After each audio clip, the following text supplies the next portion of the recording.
The night was supposed to be magical. A well-dressed man walked confidently toward the entrance of an upscale club, ready to celebrate a personal milestone. But as he approached, the guards stopped him, sizing him up with a judgmental glance. "You're not allowed in here," the guard sneered, ignoring the man's polite explanation. The reason for his denial? It wasn't his attire or behavior. It was something much deeper, something unjust. Embarrassed and hurt, the man left, but not without a plan brewing in his mind. The next day he returned, not as a guest, but with a shocking twist that no one saw coming. What he did next would leave the guard, the club, and everyone else questioning their actions. Stay tuned as we dive into this powerful story about dignity, justice, and the unexpected ways life has a way of evening the score. The man spent the night replaying the incident in his mind. Every word, every glance from the guard felt like a cut. It wasn't just about being turned away, it was the way he was dismissed, as though he didn't belong, as though his presence wasn't worth a second thought. But who was this man? Not just anyone.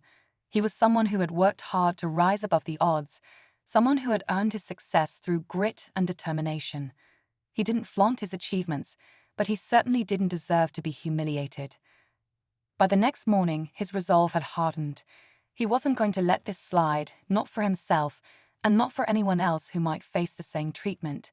He made a few calls, gathered some information, and prepared for his return to the club. This time, he wouldn't be stopped, and the guard had no idea what was coming. That evening, the club was buzzing with its usual crowd, wealthy patrons, expensive outfits, and a line of luxury cars outside.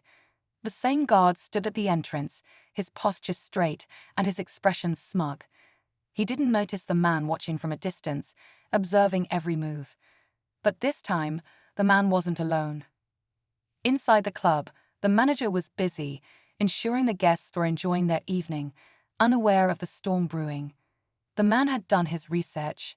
He knew who owned the club, who managed it, and more importantly, who would care about what happened at the door. He wasn't seeking chaos, he wanted accountability.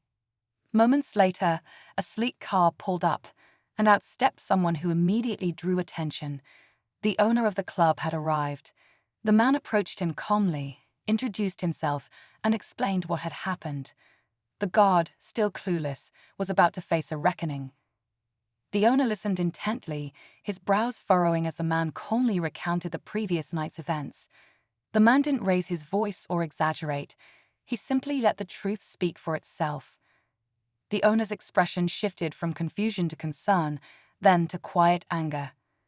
This wasn't just a misunderstanding. It was a moment that could tarnish the reputation of his establishment. The owner gestured for the man to follow him, and together they walked toward the entrance. The guard, standing tall and unaware, was scanning the line when he saw them approaching.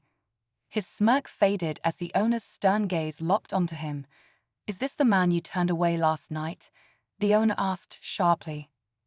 The guard stammered, his confidence slipping, but before he could respond, the man calmly interjected. "It wasn't about me, was it? It was about what you assumed when you looked at me." The crowd around them grew quiet, sensing the tension building to a breaking point. The guard's face turned pale, his confidence evaporating under the weight of the question.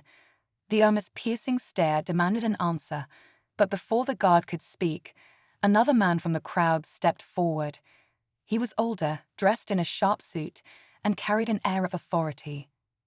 "I was there last night," he said, his voice steady. "I saw what happened." All eyes turned to the newcomer as he continued. This man didn't just turn him away, he mocked him. Made it clear he didn't belong, not because of his clothes or demeanor, but because of his skin, and he wasn't subtle about it. The revelation rippled through the crowd, murmurs growing louder as the tension thickened. The guard's attempt to deny it was cut off by the owner raising his hand. "Enough," he said, his voice icy. Turning to the man who had been wronged, the owner asked, "What do you want to see happen now?" The man paused, but before he could answer, the second twist came.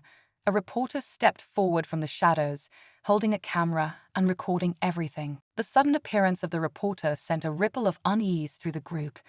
The camera captured everything: the guard's nervous fidgeting, the owner's serious expression, and the man who stood tall, calm, and composed. "This isn't just about me," the man said, addressing everyone now. "It's about the way people like me are judged before we even speak. I'm not here to humiliate anyone. I'm here to make sure this doesn't happen to someone else." The owner nodded, visibly impressed by his restraint.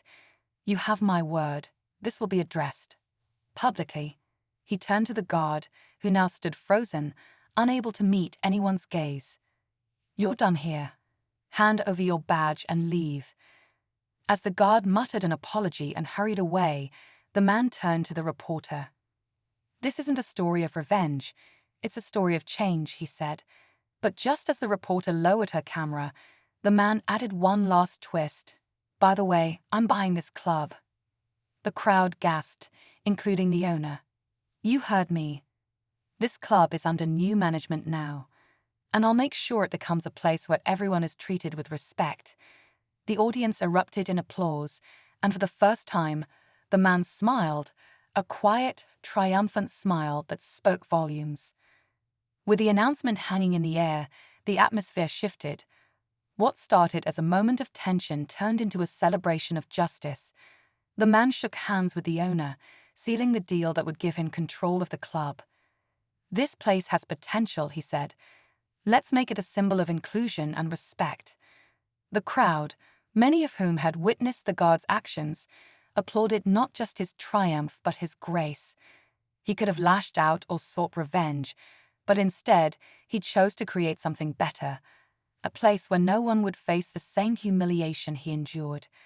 The next weekend, the club reopened under its new management. People from all walks of life filled the space, laughing, dancing, and proving that a small act of courage could inspire big change. As the man watched from the balcony, he knew he hadn't just won. Head made a difference.